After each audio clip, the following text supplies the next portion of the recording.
그럼 좀 네, 잘했어. 오늘 잠들기 전 묵상한 구절은요. 네, 오늘 예레미야 52장, 이제 예레미야 마지막 장으로 넘어왔습니다. 52장 1절부터 11절까지 말씀, 제가 읽고, 지훈 형제 읽고, 진이 주의자매 이렇게 읽겠습니다. 시드기야가 왕이 됐을 때 21세였습니다. 그가 예루살렘에서 11년 동안 통치했습니다. 그의 어머니의 이름은 하무달이고 림나 출신으로 예레미야의 딸입니다. 여호야김이 행한 모든 것을 따라 시드기야는 여호와 보시기에 악을 행했습니다.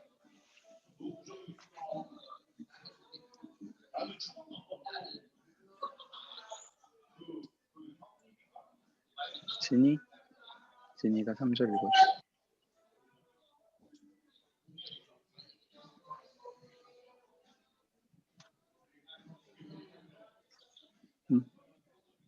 제가 읽을까요? 네네. 여호와의 노여움 때문에 결국 여호와께서 그들을 자기 앞에서 쫓아내는 이런 일이 예루살렘과 유다에서 일어났습니다. 그리고 시드기야는 바벨론 왕에게 반역했습니다. 그러자 시드기야 통치 9년 열째 달 10일에 바벨론 왕 느부갓네살이 모든 군대를 거느리고 예루살렘을 치러 와서 성읍 밖에 진을 치고 성읍을 둘러서 포위 벽을 쌓았습니다.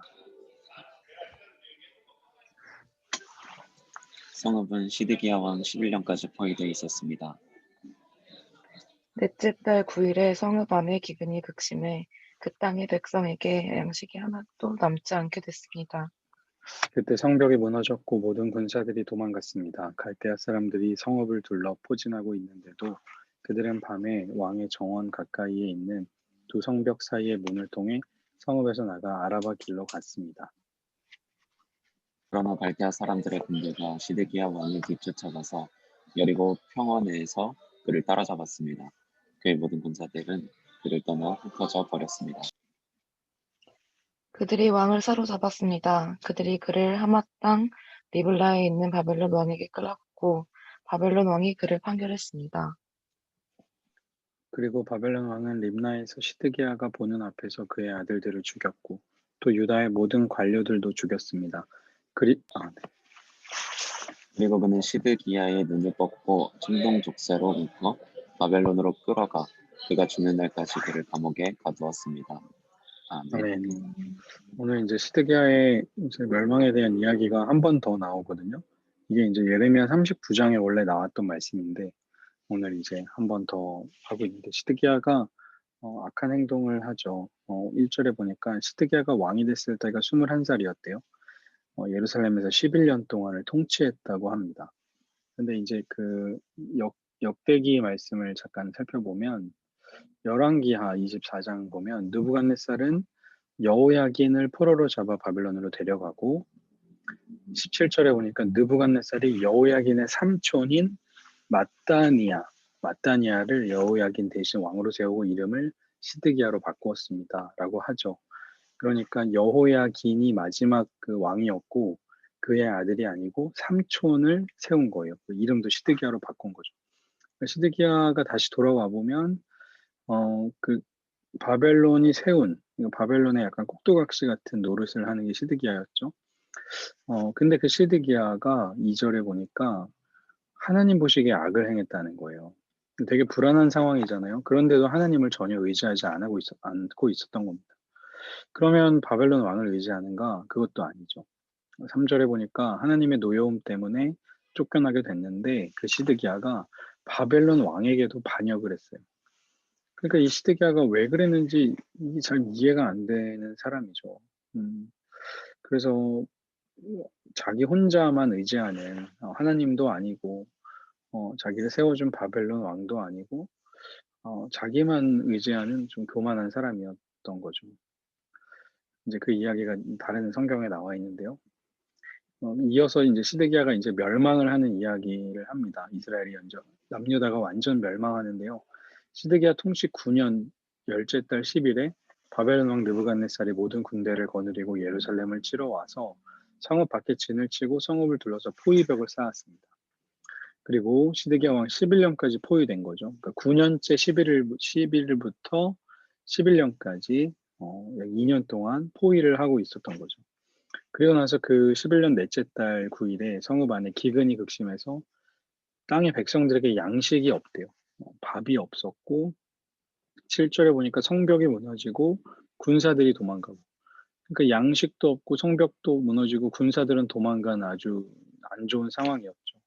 그런데 그런 상황에 7절에 보니까 그들이 밤에, 그들은 이제 왕과 왕의 무리들이거든요. 그들이 왕의 정원 가까이 있는 두 성벽 사이의 문을 통해서 성읍에서 나가 아라바 길로 간 거죠. 그러니까 도망을 가는 거예요. 다 없는 데서 왕이 나라를 버리고 도망을 가는 이런 진짜 안타까운 상황이죠. 그러나 어떻게 됐습니까? 8절에 보니까 군대, 갈대아 사람들의 군대가 시드기야 왕을 뒤쫓아가서 그를 따라잡았고, 9절에 보니까 왕을 사로잡아서 이제 바벨론 왕에게로 끌고 갔죠. 그리고 바벨론이 그를 판결합니다. 그래서 이제 바벨론의 한 판결은 뭐였냐면, 너는 내 말도 안 듣고 너네 하나님의 말도 안 들으니까 너에게 줄 수 있는 건 수치와 아주 비극뿐이다라고 하면서 10절에 보니까 시드기야가 보는 앞에서 그의 아들들을 죽이고 유다의 모든 관료를 죽입니다. 그 눈앞에서 마지막으로, 그리고 나서 11절에 눈을 뽑아요. 그리고 바벨론에 끌고 가서 죽는 날까지 그를 감옥에 가두죠. 그러니까 시드기야가 마지막으로 본 눈은 자기 아들이 죽는 장면이고, 눈이 뽑혔으니까 이 평생을 진짜 우울하게 산 거죠. 헛된 것을 의지하면요, 자신이 사랑하는 아무것도 지키지 못한다는 것을 이 시드기야 왕을 통해서 보여준 거죠. 근데 이 시드기야가 이제 여기 예언서에는 이렇게 나와 있지만 역사서에 잠깐 살펴볼게요. 교만과 불순종의 사람이었어요. 여기엔 다 표현이 안 돼 있지만 역대하 36장을 보면 21세 왕이 됐고요. 하나님 앞에서 악한 일을 저질렀습니다. 어떤 악한 일이냐면, 예언자가 하나님의 말씀을 전했지만 듣지 않았어요. 너네 망할 거다. 그러니까 바벨론한테 항복해. 항복해서 가면 하나님이 다시 풀어주실 거야. 이러는데 전혀 듣지 않았어요. 아주 교만한 사람이었죠. 그래서 13절에 보니까 느부갓네살 왕이 하나님의 이름으로 너네 나에게 좀 충성해라 그랬는데, 그 느부갓네살에게도 반항했던 사람이었고요. 결국에 하나님께로 돌아오지도 않았고, 14절에 보니까 그의 행동을 제사장, 지도자, 백성들이 다 따라했다는 거예요. 하나님의 성전도 더럽히고 죄를 짓고 이런 상황 가운데, 그래서 하나님께서 조상들의 계속 그 예언자들을 보내서 말씀하셨는데, 그 하나님은 그들을 아끼셔서 계속 보내셨거든요. 근데 듣지 않은 거죠. 그들을 조롱하고 무시하고 예언자들을 비웃고, 마침내 하나님의 진노가 일어났고 돌이킬 길이 없게 됐고, 결국에 하나님께서 바벨론 왕의 손에 붙이셔서 느부갓네살에게 이제 넘기게 된 거죠.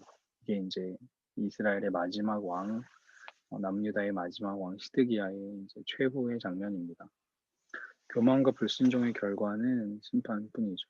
오늘 말씀을 다시 기억해 보면요, 시드기야는 악한 일을 저질렀습니다. 국가가 불안한 상황이었고, 하나님을 의지하는 상황에서도 하나님도 의지하지 않았고 바벨론 왕을 믿지도 않았죠. 그래서 결국에는 멸망합니다. 자신이 사랑했던 거 다 없어져요. 양식, 군사, 성벽, 자녀들까지 다 끝나요. 그런 시드기야가 가지고 있었던 가장 큰 문제는 반복적인 교만함과 반복적인 불순종이었어요. 끊임없이 하나님이 사람들을 보냈지만 전혀 듣지 않았습니다. 오늘 우리에게 던지고 싶은 질문은, 내 안에 있는 반복된 불순종의 모습은 무엇인가? 지금은 우리는 잘 모릅니다. 반복된 불순종의 모습이. 그러나 한순간에 무너질 수 있는 그런 연약한 사람이라는 것을 우리가 기억했으면 좋겠네요. 겸손과 순종이 회복되는 그런 우리가 되기를 간절히 바랍니다. 네, 감사합니다. 네, 기도하고 마치겠습니다. 하나님 감사합니다. 이스라엘의 마지막 왕인 시드기야가 하나님의 말씀을 듣지도 않았고, 또 바벨론의 왕을 따르지도 않았고, 자신만 신뢰하고 또 자기 마음대로 살다가 자기뿐만 아니라 모든 백성들까지 함께 고통당하며 죽는 모습을 보았습니다. 우리 역시 하나님 없이는 살아갈 수 없는 사람들인 것을 오늘 말씀을 통해 다시 한번 고백합니다. 반복적인 불순종과 교만과 또 불안함의 죄 앞에서 우리의 주인 되시는 하나님께 우리의 삶을 맡겨드리고 또 내 안에서 일하시는 예수 그리스도를 의지하며 살아가는 우리들 되게 하여 주옵소서. 그리하여서 겸손과 또 순종이 회복되는 우리가 되게 하여 주옵소서. 이 밤에도 평안함 주실 줄 믿습니다. 감사드리며 예수님의 이름으로 기도합니다. 아멘. 네, 수고했습니다. 감사합니다.